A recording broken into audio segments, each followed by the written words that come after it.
everybody. I would love to invite you to take your seats. We're starting a few minutes late because of the room change and want to thank you all for your patience. It's nice that we are such a big crowd that we demanded more space. I'm Sarah Stein, a professor in the history department, a member of the Center for Jewish Studies faculty, and it's my pleasure to be here today on behalf of the UCLA Leve Center for Jewish Studies to welcome you to our event, Maimonides and the Merchants, by the Viterbi Lecture in Mediterranean Jewish Studies that will be delivered by Professor Mark Cohen. Now I'm standing here actually not to introduce Dr. Cohen. That job will fall to my colleague Jessica Goldberg. But before I turn the podium to her, in addition to welcoming all of you, I wanted to thank all of the people who made this event possible. As ever, our wonderful staff at the Center for Jewish Studies, also co-sponsors in the Department of History and UCLA's Center for the Study of Religion, UCLA Department of Near Eastern Languages and Cultures.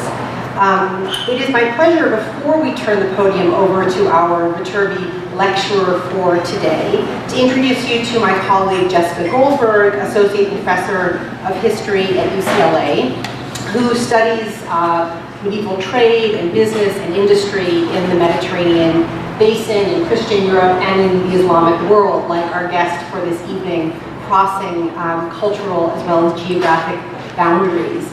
She will be introducing our guest, and I thank you all for attending. I invite you to enjoy what I know will be a wonderful and scintillating lecture, and thank you again for your patience with our mood.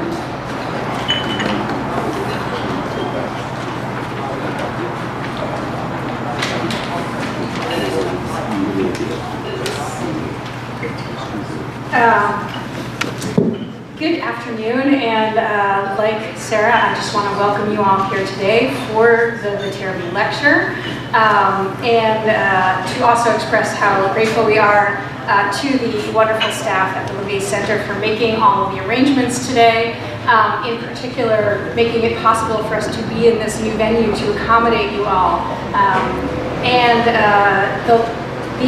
the wonderful staff at the Leve Center reminds me to remind you to take a moment to silence your phones at this point. It is my distinct pleasure to welcome Mark Cohen to UCLA. Mark Cohen is the Hadore A. Zilka Professor of Jewish Civilization in the Near East and Professor of Near Eastern Studies at Princeton University. Educated at Brandeis, Columbia, and the Jewish Theological Seminary. He is well-known, particularly as a historian of Jews in Arab lands in the Middle Ages. His publications are too numerous, in fact, for me to list, but they include, most importantly, Jewish Self-Government in Medieval Egypt, the very widely read Under Crescent and Cross, The Jews of the Middle Ages, his two-volume work, Poverty and Charity in the Jewish Community of Medieval Egypt, and its companion, The Voice of the Poor in the Middle Ages, and most recently, and it will be our pleasure to hear about today, Maimonides and the Merchants, Jewish Law and Society in the Medieval Islamic World. Until his recent retirement from Princeton, he was director of the Princeton Geniza Project, an online database of transcriptions of documents from the Cairo Geniza, which remains one of the most vital sources for the study of the everyday life of Jews, but also people in general in the Islamic Middle Ages. I should note that in addition to his own prodigious scholarly output, Mark Cohen has been one of the most passionate and persuasive advocates for the wider use of documents from the Cairo Geniza in writing the history of both Jews, Christians, and Muslims in the medieval Islamic world. I myself am only one of a whole generation of scholars he brought into Geniza scholarship. His enthusiasm for and generosity in teaching the use of these materials, not only in the US, but in Europe and the Middle East, has helped transform the field and long made Princeton its Mecca. Please join me in welcoming Professor Cohen to the stage.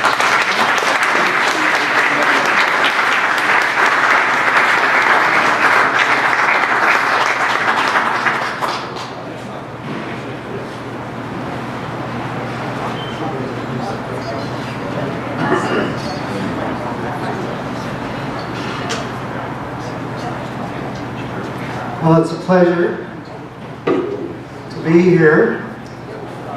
I took the opportunity to stroll around campus today. I gave a lecture here once, I think 35 years ago, and that might give you some sense of my age.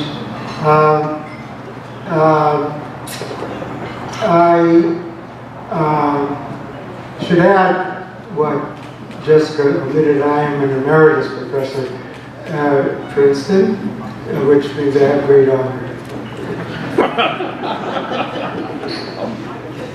Okay, I'm going to present to you this lecture and entertain any questions you have.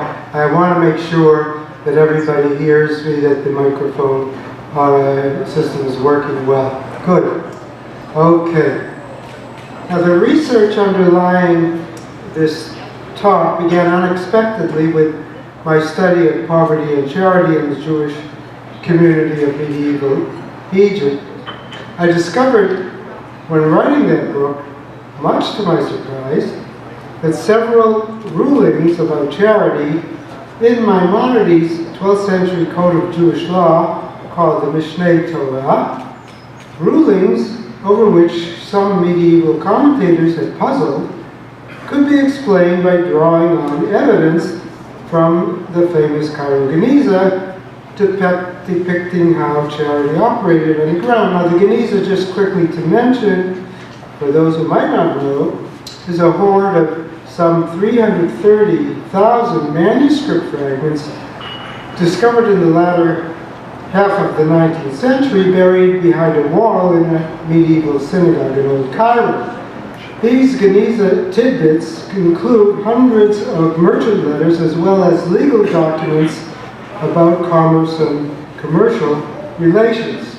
So I hypothesized, after finishing that project, that commercial law in Maimonides' code could be illuminated similarly by viewing it through the lens of the day-to-day commercial practice of the Geniza merchants.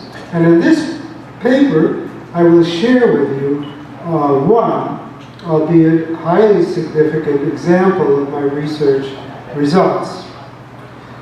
Now, working with a corpus of legal material, the Talmud, that had been codified centuries earlier in the pre-Islamic period, when commerce played a relatively minor role in Jewish life and when few Jews, if any, engaged in long-distance trade, Maimonides gleaned what he could from the rabbinic sources and assembled material on commercial cooperation in the section he called the Laws of Agents and Partners, Hilchot Shluchim V'Shutafim, part of the book of acquisition called Sefer HaKinyan. Now, the juxtaposition of agency and partnership is somewhat surprising in light of the fact that the Talmud does not consider agency an aspect of commercial enterprise at all. Talmudic agency could take many forms, but in all cases, the agent is delegated to perform a single, one-time task, like delivering a divorce document to a wife, or serving as a proxy legal agent to collect a debt or a deposit. An agent receives no compensation for his services, and the Talmud holds him exculpable for non-performance of his delegated task. Furthermore, unlike a partner, he cannot be asked to take an oath attesting to his honesty. This is because this became problematic in the post-Talmudic Islamic world when agency relations became a common feature of commercial practice, because the commercial agent could not be compelled to swear an oath if suspected of mishandling his agency assignment. Maimonides treats agency and partnership together because Jewish merchants in the Geniza world employ both institutions, partnership and agency, in long-distance trade, and because these institutions possessed several similar properties. At the same time, he treated them as distinct entities because the two are in essence different. Partnership, called shutafut in the Talmud, is considered a formal institution, relying on a written contract between the parties, spelling out the nature and terms of their joint business venture, and requiring kinyan, the symbolic act, a kind of a handshake, confirming agreement. Typically, a partnership entailed the purchase or sale of a commodity or commodities using money or goods invested jointly by the partners, all of whom shared both losses and gains. A related institution, the Talmudic Iska, is similar to a silent partnership in which one party acts as the investor and the other does the work. It is also similar to the Islamic komenda, kirad in Arabic, except that while the Jewish Iska holds the active partner responsible for sharing any loss, the Talmudic kirad does not. The Islamic kirad does not. For this reason, Jewish merchants often went to a Muslim court to arrange the kirad, which the Jews called kirad al-goyim. The agent, the shluchim, in the title of Maimonides' chapter differs fundamentally from these partnerships, as I shall explain. Now, agency in Islamic law is called wakala, and it is recognized as a legal institution. But unlike the Talmud, which conceives of agency as a one-time assignment, Islamic law envisages a wide range of agency relations that were necessary in the complex economy of the Islamic world. Yudovich describes a variation of wakala called bida or ibda, which he names quasi-agency. It entailed a type of custodianship with its own rules and expectations. A theoretical statement in al-Sarakhsi's 11th century compendium of Hanafi law regarding the actions an agent in the commenda may take with the investor's property goes and gives the following description, and it is Yudovich's translation. I'll read it. He, the agent, may entrust it to the care of another party, because doing so is part of the custom of the merchants. The Arabic is adat al-tujar. And the agent will have need for it in order to achieve profit. For trade is of two kinds, local in one's own town and long distant in another town. And the agent cannot personally supervise both of these by himself. And were he not permitted to give the capital to the care of others, and to have the power of appointing agents and the right to leave it as a deposit, then he would have to miss out on one of the two types because of the preoccupation with the other type. The feature of the custom of the Muslim merchants known as ibda or bida served as a model for Jewish merchants and played a crucial, indeed central role in Jewish commercial life, as well as in the adaptive response of Maimonides and before him of the Gaonim. Merchant letters in the Geniza reveal a form of agency, collaboration, unknown in the pre-Islamic Jewish world that was even more common than partnerships. First described by S.D. Goitai as informal cooperation or formal friendship, and equated by Yudovich with the Islamic ibda, and then taken in another direction by Stanford economist Avner Greif, and most recently treated in minute detail by Mediterranean economic historian Jessica Goldberg, in this custom of the merchants, one party entrusted goods or money to another on the basis of trust, and the recipient, acting as an agent rather than a partner, traded the deeds on the owner's behalf without sharing in the profit, without bearing responsibility for unavoidable loss, and without receiving remuneration. The services provided by the agent were later voluntarily reciprocated by the owner. The form of agency practiced by the Geniza merchants had a number of names. Chief among them, the word sukhba, meaning companionship. Another word used was sabaka, meaning friendship, or khidma, meaning service.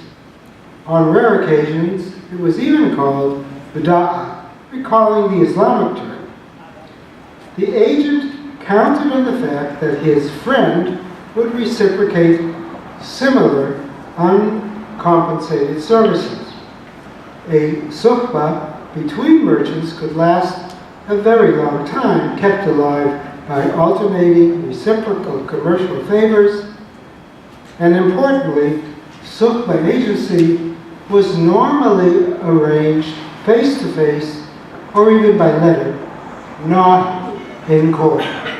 Rather than a formal written contract and kinyan, it relied informally upon the reciprocal expectations and the trust that normally assured the reliability and honesty among business friends.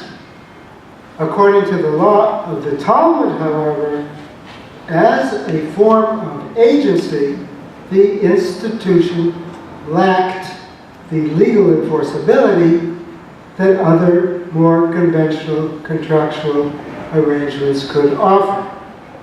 This last point brings me to the lively debate generated by the work of economist Avner Greif, thanks to whom the Geniza has become a household word in economists and economic historians' discourse over the last 2 decades. Greif is rare among economists in combining historical evidence with conventional econometric tools. Intrigued by the sparse evidence in the Geniza of court decisions resolving merchant disputes in the Beit Din of the Jewish court, or of other judicial means for enforcing agency relations, Greif applied game theory to the Geniza evidence. His results led him to posit the existence of a closed commercial consortium or coalition of Jewish merchants following Goitein, since they came from North Africa. He called them the Maghrebi merchants. And these merchants, Greif maintained, enforced contracts through private order sanctions, relying on a multilateral reputation mechanism that prevented agents from cheating or otherwise controverting the principal's wishes. Members of the in-group reported instances of malfeasance to the rest of the consortium, bypassing legal instruments and the mediation of Jewish courts. This system, according to Greif, assured agents compliance with the instructions of the investor, for were they to act contrary to his instructions, they would face being blacklisted and forfeiting access to the services of all other merchants in the coalition. In Greif's view, this system arose because, as he writes, the legal system failed to provide a framework within agency relations within which agency relations could be organized. The court was usually unable to verify agents' claims, and actions or to track down an agent who had emigrated. Even if an agent could be located, litigation was expensive and time-consuming. I shall return to Greif's claim about the failure of the legal system later on. Now, Goitein's and Yudovich's impression that informal commercial agency was far more common than formal partnership has been confirmed statistically by Jessica Goldberg in her book, Trade and Institutions in the Medieval Mediterranean, the Geniza Merchants and Their Business World. Using sophisticated social science software to perform contact analysis, she tracked twice as many friendship arrangements as the combined total of formal partnerships and transactions using junior associates or slave agents. Jessica contends, however, and differing in this respect from Goitein and Yudovich, that this seemingly informal practice, which she calls reciprocal agency or mutual service agency, was not quite so informal as they maintained, since it assumed an enforceable underlying, even though unwritten, agency contract that protected the rights of the principal over the property given to an agent to transact with. While the social matrix of such relations was informal, Goldberg concedes, insofar as commercial favors were arranged with associates without drawing up contracts, if an agent was suspected of mismanagement, the dispute could still be litigated in a Jewish or Muslim court. Merchants would anticipate the possibility ex ante by making use of the Islamic law of agency as implemented by state officials and by ensuring that their agency-related activities were witnessed by other merchants should need for litigation arise in the future. Nonetheless, despite the presence of thousands of legal documents in the Geniza, we have very little indication of how commercial agency disputes, as contrasted with conflicts concerning partnerships, were resolved in the Jewish legal system. In fact, Sukhba agents had two other options to resolve disputes. One was arbitration, and the other was recourse to Islamic courts. The latter was frowned upon by the rabbinic authorities, including Maimonides. What was needed was a mechanism to impose an oath on an agent suspected of mismanaging the principal's investment. Maimonides found a neat solution. The very first halakha in laws of agents and partners categorically defines and codifies commercial agency, describing it in terms that perfectly fit the real-life practice of Sukhba agents, as depicted in the Geniza. The passage represents a substantial elaboration of the Talmudic sources identified by the commentators, most of which stem from agency in contexts other than commercial law. He writes, as you see, if one says to his agent, and notice he uses the Hebrew word shalucho, and says to him, go out and sell a piece of land for me or movables, or buy these for me, then the latter is empowered to buy and sell and to perform his agency mission, shlichuto, and all his actions pertaining thereto are valid. Now, lest anyone think, as many Jews doubtless did, that this form of agency required formal acts stipulated in the Talmud for partnerships, such as writing a contract or the symbolic act of apposition, kinyan, or witnessing the transaction. Maimonides goes on, as you see, In the same halakha, to explain, he who appoints an agent, and here's the word again, shaliach, does not need to ratify the appointment by a kinyan, nor does he need witnesses thereto. Oral agreement alone is sufficient. Witnesses are necessary only as evidence in case one of them makes a denial, as is the rule in all pleas. Given the absence of written contract in sukhba agency and the lack of a halakhic provision for judicial enforcement, Maimonides turned his attention to the Mishnaic oath of partners called Shivuat HaShutafi. The Mishnaic oath of partners was used to confirm honesty and trustworthiness in a case concerning monetary matters where there was a possibility, however slight, of malfeasance or cheating by one of the partners. The underlying halakha in the Mishnah of Shavuot 7:8 lists 5 people who, as summarized by Maimonides in Agents and Partners 9:1, on the basis of rabbinic sources, must take an oath enjoined by rabbinic law, even if the claim is based only on the possibility that he stole from the other person in his business dealings and was not careful with the accounts they had between them.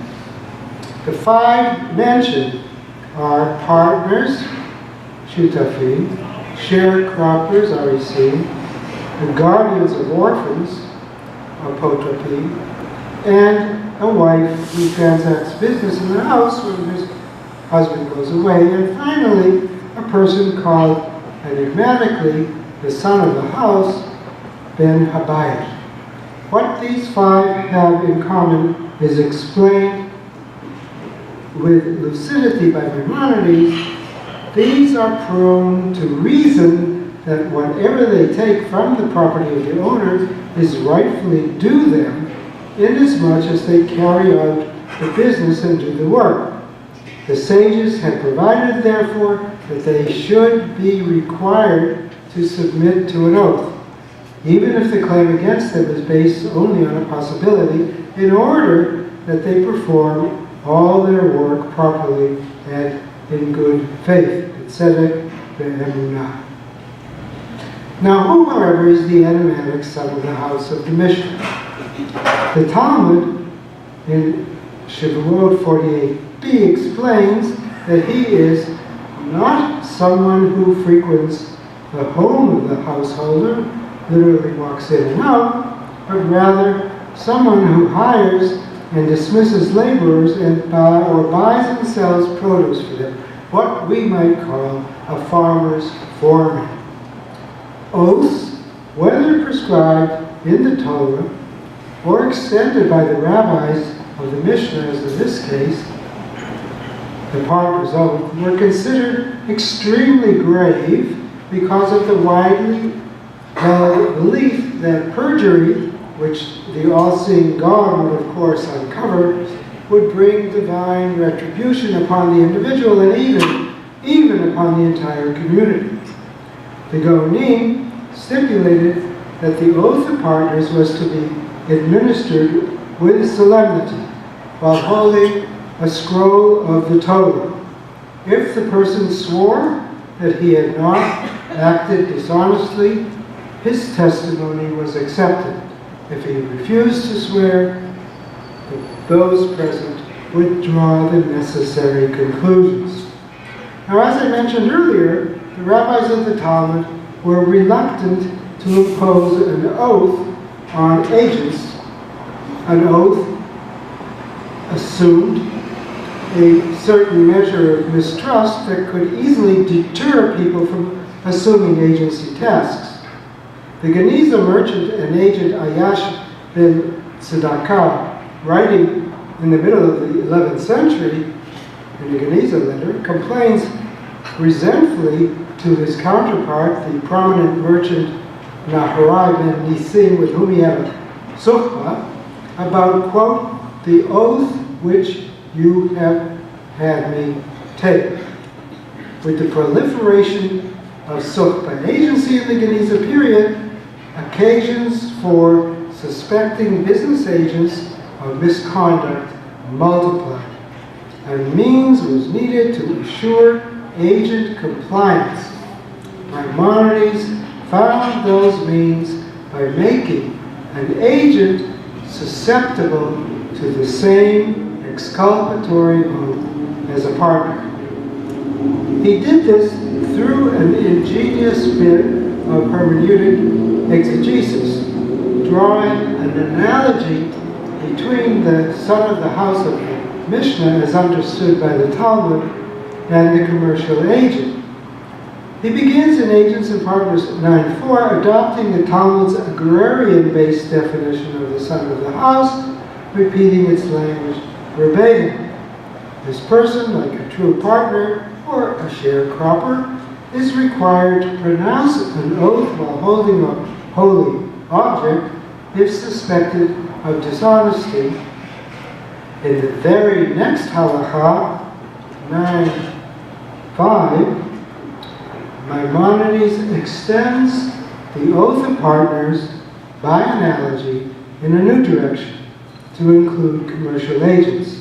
He writes, if a man consigns something to another on agency, here he uses the Hebrew word from the root shaliach, meaning agent, to sell, or if he consigns him money on agency, to buy him merchandise, sechorah, or produce, even if he does not pay him for his work, and he has no share in the profits or any benefit from this agency mission, inasmuch as the latter does business with the money of the other person, he is like a son of the house. Unquote. Therefore, he can require him to take an oath based on an uncertain claim that he has not robbed him while bringing him the merchandise or part of it, or the money for which he has sold the merchandise on his behalf. Here, using an analogical reasoning and inference where he cites the son of the house with the word like, Maimonides expands the list of those subject to the partner's oath of innocence to include the commercial agent.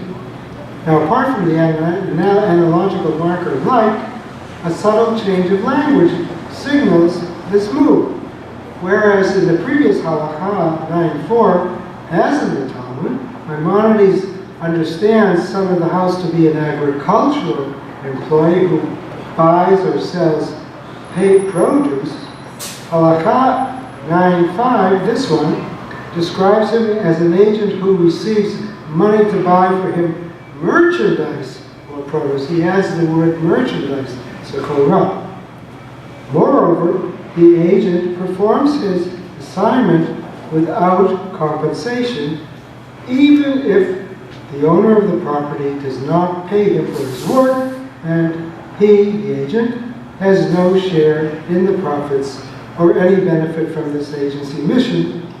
In short, by analogizing between the son of the house and a commercial agent, Maimonides made the latter subject to the same oath as the 5 Mishnaic candidates for the oath of partners. Like a partner or a sharecropper or any of the others, the shaliach, if suspected of malfeasance, inaccurate reporting of accounts, or cheating, even if the suspicion is slight, could be required by the principal to swear to his honesty. The oath must affirm, Maimonides writes, that he has not robbed him, principal, while bringing him the merchandise he bought, or part of it, or the money for which he has sold the merchandise on his behalf. I submit that Maimonides' depiction of the agent in Halacha 9.5 constitutes a precise description of the unremunerated supply agent of the Geniza documents, who played such a vital role in long-distance commerce in the world in which the great jurist Maimonides lived, and whose legal problems he regularly met up with as a jurisconsult answering legal questions. Creatively employing analogy, he holds the uncompensated business agent liable to the same oath of probity as the son of the house in the mission. By nesting this custom of the merchants smack in the middle of a string of holocaust dealing with partnership and similar forms of business relations requiring an oath to establish credibility, Maimonides assimilated it to an older rabbinic concept. He in effect incorporated a custom of the Muslim and Jewish merchants into a larger Talmudic scheme, bringing the merchant friend into the halachic fold. In a world in which formal and informal business arrangements existed side by side, often between the same merchants simultaneously, and which by consequence the boundaries between partnership and agency were often blurred, this made perfect sense. It constitutes, therefore, yet another case where custom in the wider society served as a source of Jewish law.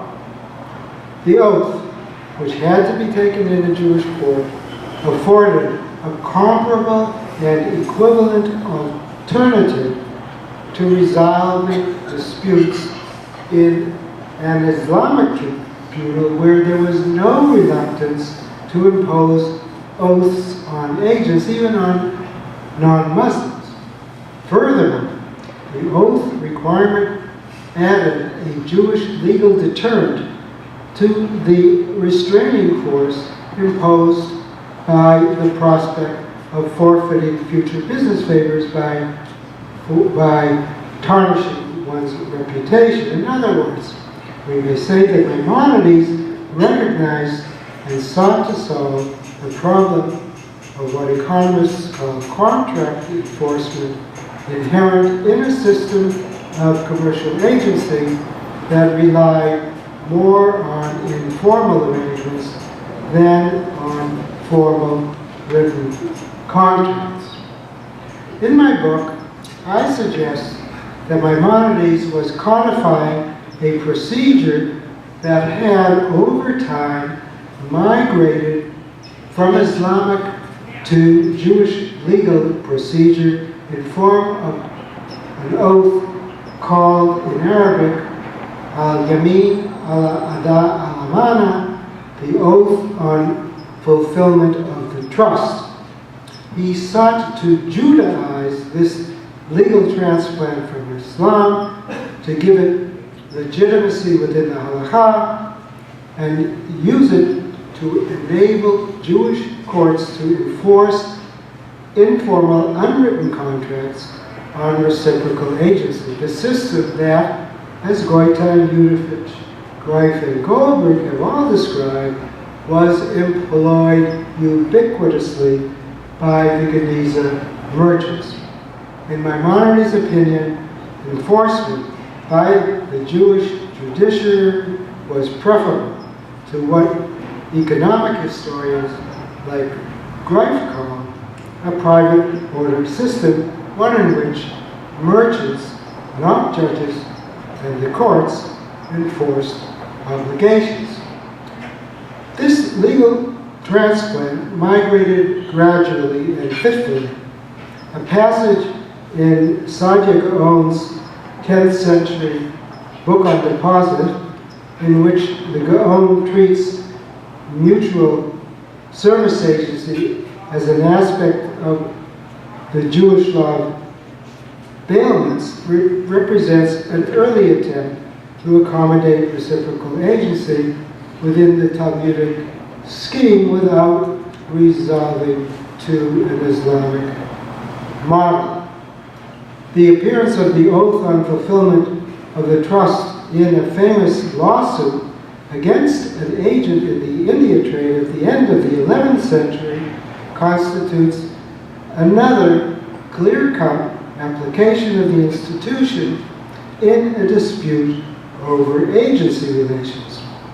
Culminating this process, Maimonides' ingenious extension, by analogy, of the Mishnah's oath of partners 6 decades later to include commercial agents, though taken by some later authorities to be an unacceptable halakhic innovation, presumably represented in his view an alternative and more appropriate solution to the problem of contract enforcement than that of Sadia. Especially in view of the porous boundary between partnership and sukhba agency, a unified oath applying to partners and commercial agents alike would go a long way toward dealing with the ambiguity that often forced business collaborators into litigation, and all too frequently via recourse to the Islamic court. Though it failed to strike permanent roots in Jewish law, Maimonides' reform of the halakha of agency represents an exemplary case in which he deployed codification to close a gap, indeed a wide gap, between Talmudic law and the society in which he lived. Now back to Greif. Cohen and Maimonides, in efforts to find a place for sukhba agency within the framework of the halakha, tend to support Avner Greif's intuitive opinion, quoted above, that the legal system failed to provide a framework within which agencies could be organized, but his reason that the court was usually unable to verify agents' claims and actions or to track down an agent who had emigrated, and that even if an agent could be located, litigation was expensive and time-consuming, overlook the more fundamental problem.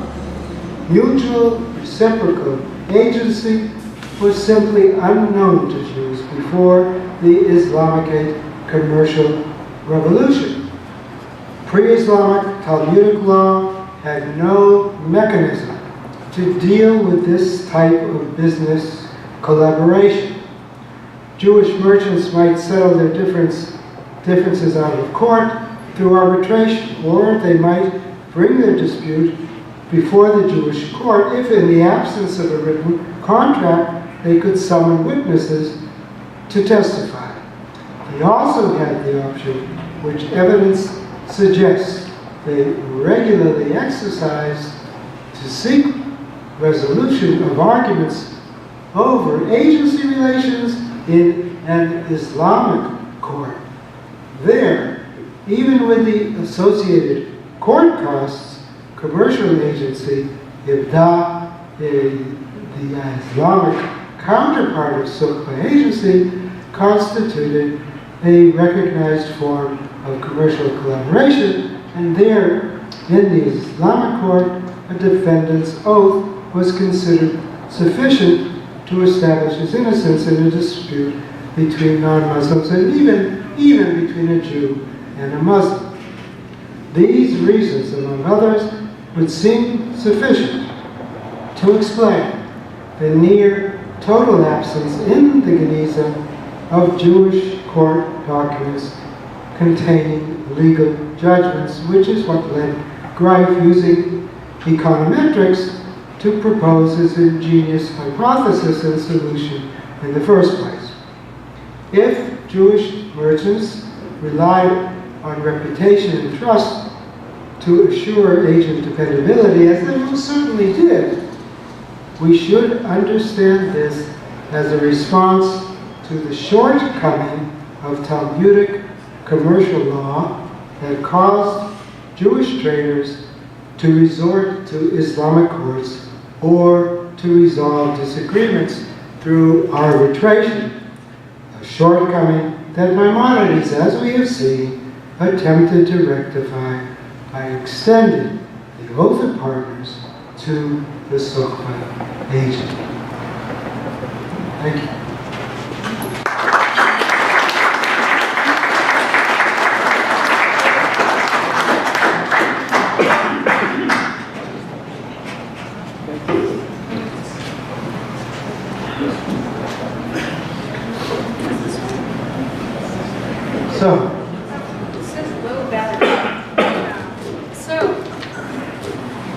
So, are there any questions? Yes? It's forbidden halachically for Jews to go to Herchaot, to non-Jewish courts. Maimonides, by his creative jurisprudence, obviated the need of Jews to go to non-Jewish courts. Yes. Could that have been his motivation? Exactly. That is, according in my book, I come to that conclusion. That he was, like other rabbinic authorities, concerned about the massive movement of Jews, Jewish merchants in this case, but not just Jewish merchants, Jews with other problems went to Islamic courts. They did so, and Islamic courts generally were receptive to Jewish people bringing their problems before the Islamic tribunal. Maimonides, like Sajid, tried to find a way to make agency have a home within Jewish law and the Jewish courts. And your question is right on point. Thank you. Daniel, you wanna, and can you speak up because the microphone isn't working? Can you hear me okay? I think if you come to the middle aisle, come closer, I'll hear you because I am hard of hearing. How's this? You mentioned in the lecture that there were some later authorities who did not accept Maimonides' legal innovation. I was just curious if you could say a little bit more. Who were they? Why? On what basis did they reject his legal argumentation? Does this say something about the particular context in which these authorities were operating, where perhaps this made less sense? Were there other reasons why they were? The most important authority who rejected Maimonides' innovation was the Rosh Para Ibn Adrep, who lived in Barcelona at the end of the 13th century. He considered it inappropriate precisely because if you impose an oath on an agent, you are going to be able to find agents very easily, which is the reason the Talmud exempts other kinds of agents from the oath requirement. And he was very firm about this, and the law itself, the halakha, did not make it into the Shulchan Aruch. The Shulchan Aruch, 16th century code of Jewish law by Rabbi Shimon Kara, who lived in Safed in Palestine, accepted most of Maimonides' rulings. This is one that he didn't. And it's very strange because he lived in a commercial city, Safed, which was a major node on the Damascus trade. Nonetheless, he, like the Rosh Hashanah before, had considered this going too far. And if the Mishnah had wanted to include, it would have stated Shaliach in the Mishnah.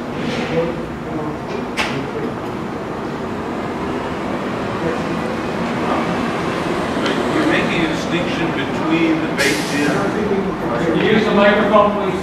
Why don't you come right up to the mic? No, really, because the outline is not. Here, wait, let me see. I'm not worthy of That's good.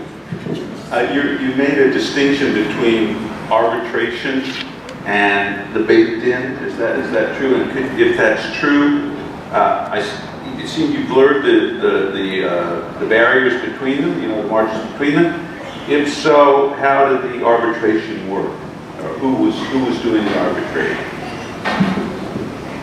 We don't have too much information about how this worked, but it obviously was other merchants who did the arbitration. And there's some evidence of this arbitration in North Africa in the 9th, 10th century. And we don't have any full description of how it worked, but I imagine it was other merchants who constituted a kind of arbitration court.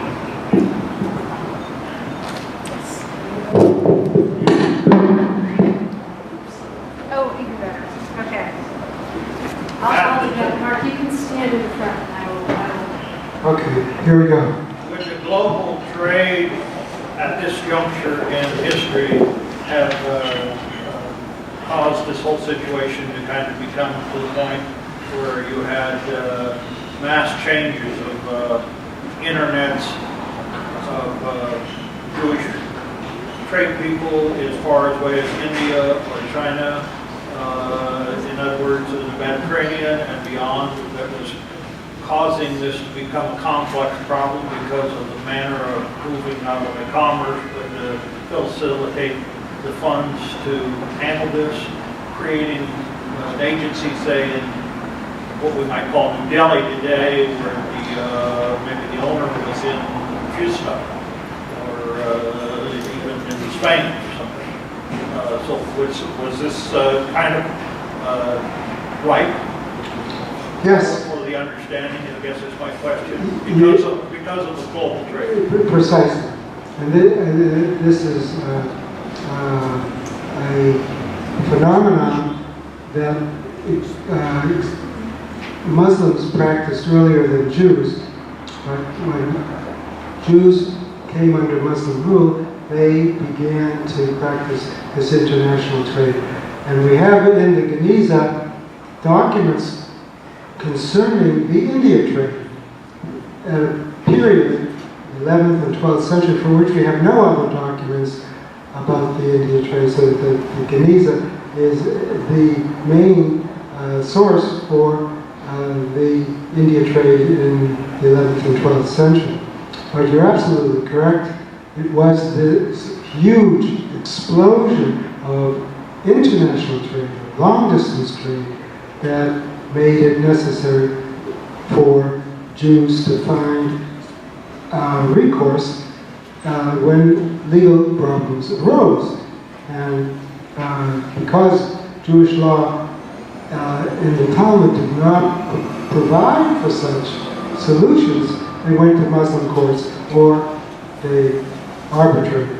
Maimonides, like Saja going before him, tried to find a solution that he could pack away into Jewish law, so it would become an alternative for Jewish long-distance traders to the Muslim courts. So your question is exactly on point, as was yours. Here? Yes. Hi, Professor. Thank you. I have a question, kind of simple, but were the Jews allowed to form partnerships with non-Jews, like Christians, like Muslims, and what were stipulations on that, and do we have any cases? Yes, they did form partnerships with non-Jews. Maimonides, in his code, actually following the Talmud, disallows partnerships with non-Jews, but they did it anyway. And this was a very open society in which Jews and Muslims, and it was particularly Jews and Muslims, felt that they belonged to one commercial and integral and integrated commercial environment. And because they often use the same courts. At what point did the concepts that you're describing today cease to be applicable, or did any of it endure? It's a very good question. We have some evidence that this sukha I was talking about endured very late in the Middle Ages. Evidence in Morocco in the very early modern period. Not too much evidence, but the term occurs, and it continued because it was necessary.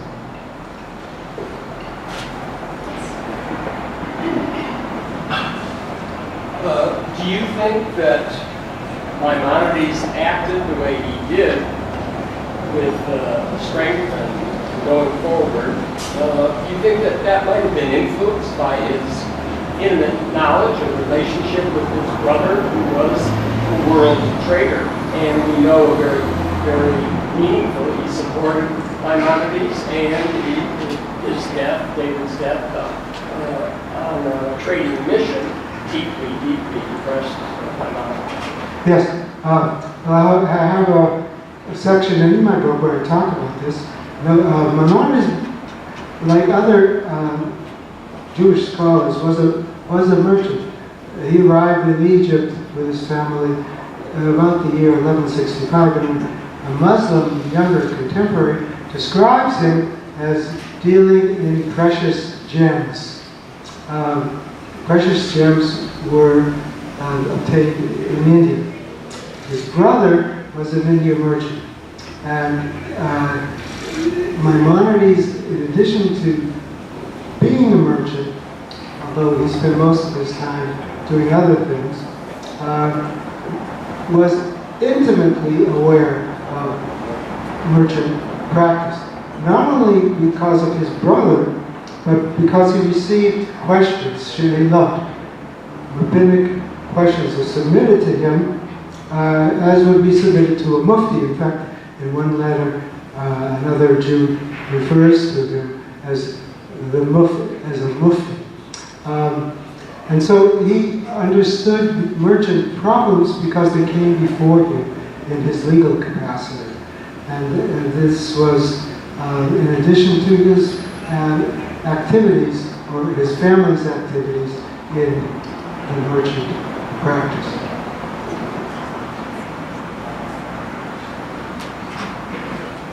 Are there any questions?